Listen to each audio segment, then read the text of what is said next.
Hello, fellow human! Welcome back to another Dank Doggo / ChoosingBeggar videos. How's the COVID-19 situation in your city? Have you ever met a crazy lady while shopping before? We have the first story by Salbert1SCH1. Entitled woman want me to buy her groceries during lockdown. First, a bit of context. I live in Italy, and this story happened during the second week of lockdown. I had never talked with all the people that live in my building before the lockdown, but I knew some of them were quite old. Having said this, let's start with the story. After the first week of lockdown, I was too bored to stay at home, so I decided to buy groceries for old people in my building as they were more at risk than me. I didn't want to be paid or anything, I just wanted to go out for a bit. They would give me a list of things to buy and I would tell them how much everything cost, so they would leave the money outside their door and I would leave their groceries so there was no contact. Note, I took every measure possible to stay safe, and I even went to very far supermarkets to be the only one buying groceries. About 2 or 3 days after this thing had started, this woman, Karen, knocks on my door. My mom wasn't home, so I spoke to her without opening the door. The conversation went like this. Karen, hi, can I come in? Me, hi, we can speak through the door. Karen, okay. I noticed that you're buying groceries for everyone in the building, but me, yeah, I'm helping the 2 families on the floor above because they're old. Karen, well, could you buy groceries for me too? Me, thinking this as another opportunity to go out. Of course, just tell me what you need. Karen tells me everything. That same evening, I went to the supermarket and bought everything she needed, and I sent her message telling the cost around 100 euros. She saw the message but didn't answer. I called her while coming back so I could find the money outside her door to avoid any contact. She didn't answer. I eventually arrived at home and knocked on her door and she told me, "Leave the groceries outside. I'll take them once you're gone." And I said, "First, pay me?" She started yelling things like, "Old person upstairs told me you didn't want to be paid." And she started demanding that I left her grocery outside the door. I just left and came back home. While going down the stairs, she threatened to call the police, telling that I stole her groceries because she didn't. I kept everything. She started avoiding me since then, but it doesn't bother me. Karen's interaction with the police probably went like this. Her, "Hello, police? This person just stole my groceries that I didn't pay for." Police will be like, "What?"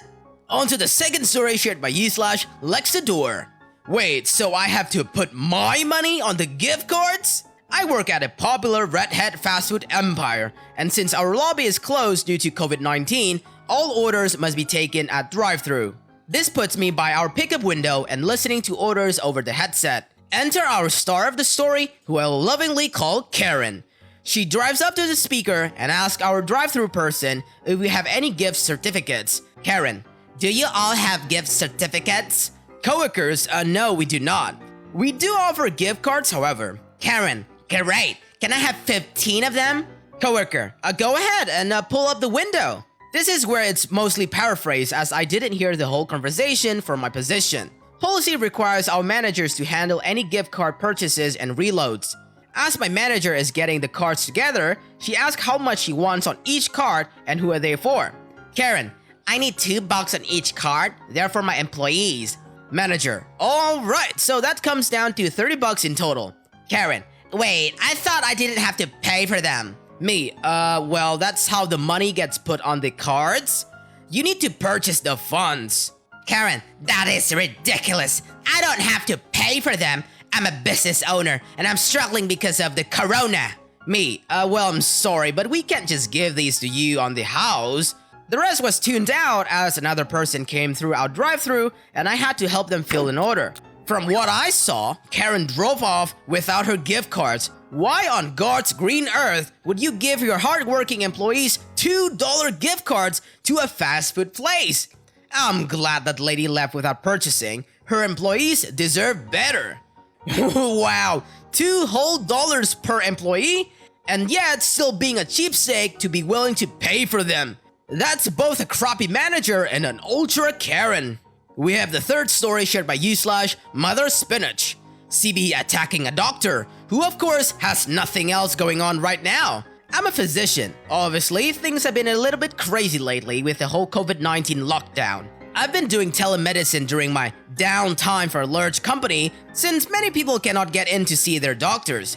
The way it works is that there's a virtual queue of patients. The next patient pops up, the next available doctor takes the consult. We can't choose who we see. We can't access any other chart except for the one we're consulting on.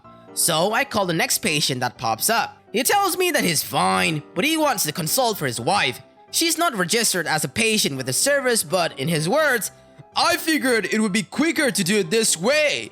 I explained to him that I cannot consult on a patient who is not registered and I cannot document one person's information in another patient's chart. In addition, if a prescription is needed, I can't electronically prescribe for a patient whose chart I'm not in and doesn't even exist. So he started telling me about her problems. I asked him to please stop as I cannot consult on her. Then wife picks up the phone and starts telling me her problem. I explained the situation again. She started yelling, "So, you don't even want to hear what's wrong with me? What's about your Hippocratic oath?"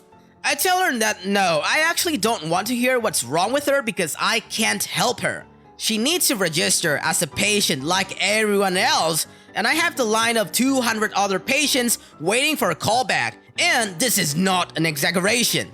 Her choices are register with the service or call her regular doctor, or urgent care if it is an urgent situation.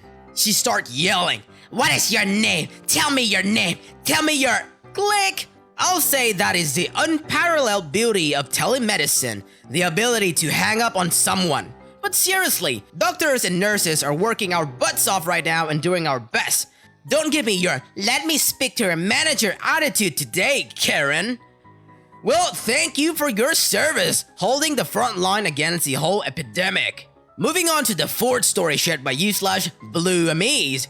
Boss wants me to work part-time for no salary after my contract ends. Time for a rant about my boss. I currently work at an equestrian farm where we do riding events with children. I've been doing here for 9 months, but I will quit soon and go to university. My boss seemed sad about me leaving and offered me to give me a part-time job during holidays.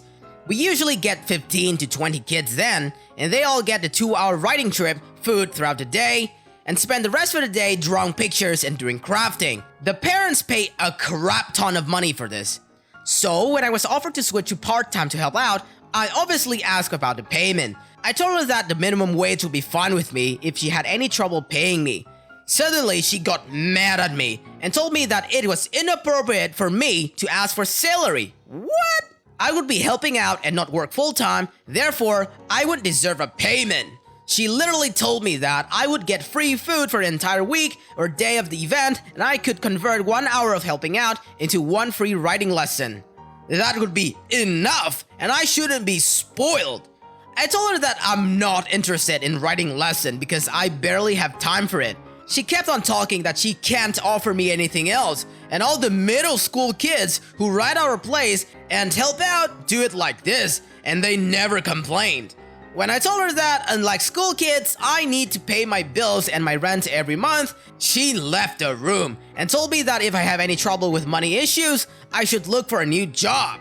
Inappropriate to get a paid salary for work? That's a new one. The fifth story is shared by you/Rocket Science 1971. Sister sits in the cold rather than accept the wrong type of heaters. Several winters ago, my sister, let's call her CBA, through her own pretty irresponsible behavior, managed to get herself and her 3 children evicted from their home. Through the charity of family and church members, CBA finds religion every time she's in a tight spot. She was able to move into another home. The home she moved into, however, didn't have heat, and CBA didn't have the money to purchase space heaters. Our kind uncle, or KU or KU, offered to help by installing, for free, several electrical heating units that he had. CBA would have had to pay only for miscellaneous electrical supplies. At some point, CBA learned that Q also had a few wall-mounted natural gas heating units in storage. She quickly informed Q that she did not want the electric units and that she would only accept the gas units.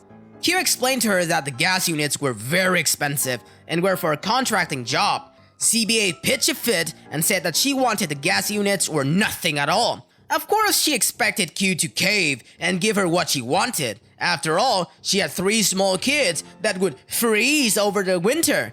Q called her bluff and told her to get stuffed. So CB found herself in the winter with the only source to heat her entire house, the old kerosene heater someone had given her. It remained her only heat source for the next 3 years. Of course, she told anyone who would listen how stingy and unhelpful her family had been. Like most choosing beggars entitled people, nothing is ever her fault.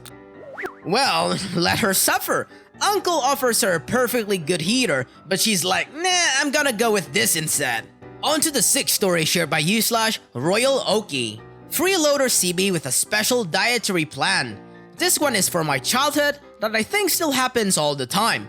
My grandparents retired early and split their life between 2 homes, one in Florida and one summer home in a very desirable cottage area in Canada. This took place during the summer. My siblings and I were spending some summer vacation with our grandparents when they received a call from my grandfather's old boss. His boss was a president of a company and was a complete dids. Boss man attended enough family functions and we all agreed that my grandfather probably carried him his entire career. His wife was annoying and uppity, an eternal CB.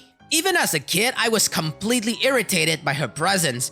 They had this annoying habit of inviting themselves to my grandparents' home for free vacations, despite the fact that they were extremely wealthy. My grandfather was old-fashioned and believed it was respectful to include his former employer in his life. My grandmother wished they would just drop dead. This particular request to freeload was vehemently denied by my grandmother. She had children in the house and didn't want to entertain. My grandfather for once agreed and told CB that he had family staying and it wasn't just feasible. The CB couple pleaded, saying that they were driving their RV and really just needed a place to park and shower, nothing more. My grandfather relented, obviously pissing off my grandmother. So CB shows up with another couple sharing their RV. The CB wife walks into the house and presents my grandmother with a list. She has been diagnosed as diabetic.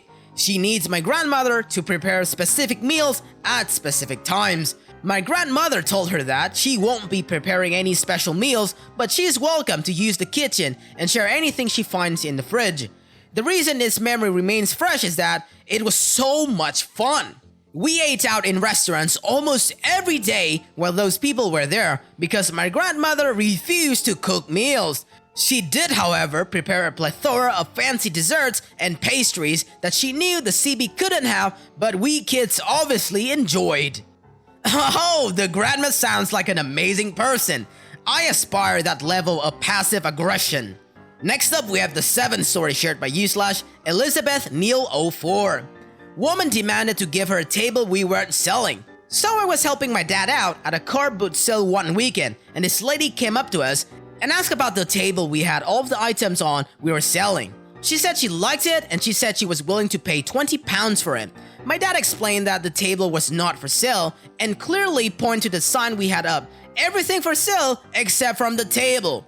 She looked at it and then said that it was a misleading sign and that me and my dad were fraudster because she misread the sign. After this rant was over, she then demanded my dad give it to her for 20 pounds and deliver it to her for free. We were getting pretty angry at this lady because she was accusing us of being fraudulent and stupid. But my dad looked at her and calmly said, "You aren't getting the table, could you please go away?" She then threw a hissy fit, saying that if we didn't give her the table, she was going to call the police on us for misguiding customers and scamming people. My dad then jokingly said, "Oh no, I don't want to go to jail. Help me pick up the stuff off the table and let them get dirty on the floor so this entitled woman can have my table that I'm not selling."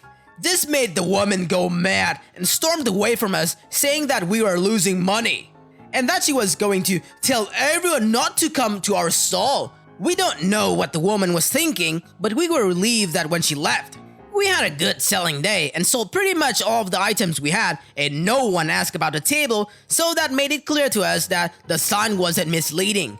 Others came to us saying that she caused a similar fuss at their stalls asking about their tables that also weren't for sale. All I can say now is, I hope that woman got her table. Oh, my sweet choosy beggar. I thought it was a common sense that tables aren't for sale at a car boot. On to the final story shared by u/Ali is dead.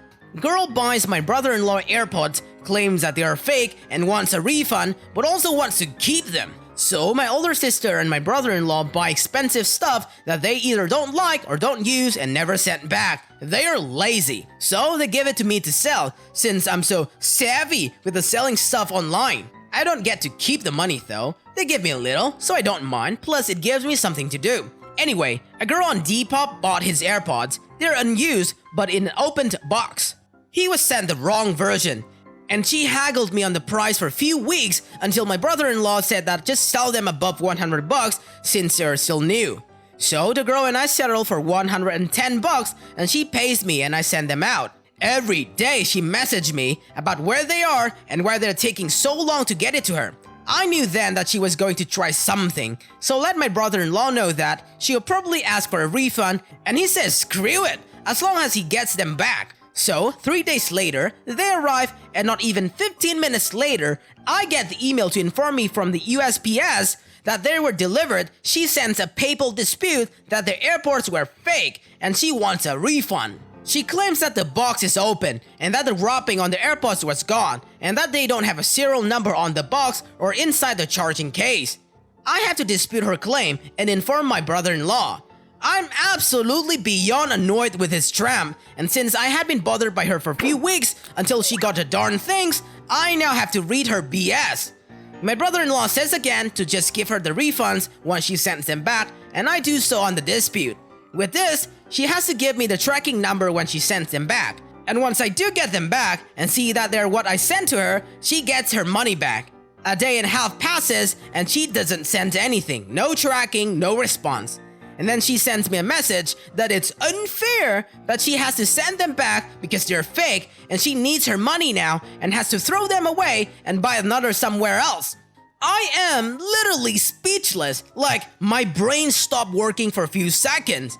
I know this was uncalled for, but I sent her an email, not on PayPal, and asked her, "Tramp, are you retarded? You really think you're gonna try and scam me? How ducking dumb do you think I am?"